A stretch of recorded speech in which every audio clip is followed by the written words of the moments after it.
പല കേരള മുഖ്യമന്ത്രിമാരും UAE-യിൽ പോയിട്ടുണ്ടെങ്കിലും പിണറായിയുടെ പോക്കാണ് തകർത്തതെന്നാണ് പ്രവാസികൾ പറയുന്നത്.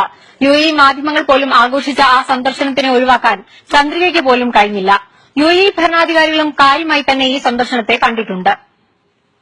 കേരള മുഖ്യമന്ത്രിയുടെ UAE സന്ദർശനങ്ങൾ മുമ്പുമുണ്ടായിട്ടുണ്ടെങ്കിലും ഇത്രയേറെ വലിയ സ്വീകരണം ലഭിച്ചിട്ടില്ലെന്ന് ഉറപ്പ്. UAE-യിലെ സർക്കാർ ചാനലുകളിൽ പോലും പിണറായിയാണ് താരം.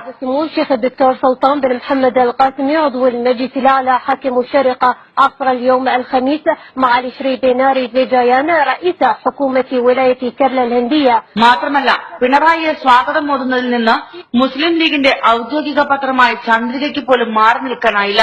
ഒന്നാം പേജിലാണ് പിണറായിയുടെ ചിത്രത്തോടെ പരസ്യം നൽകിയത്. കേരള മുഖ്യമന്ത്രിക്ക് ആയിരങ്ങൾ പങ്കെടുത്ത പൌരസ്വീകരണവും പ്രവാസ ലോകത്ത് പുതിയ അനുഭവമാണ്. UAE-യിലെ ഭരണാധികാരികളും മികച്ച പ്രതികരണമാണ് പിണറായിയുടെ സന്ദർശനത്തോട് നടത്തിയത്.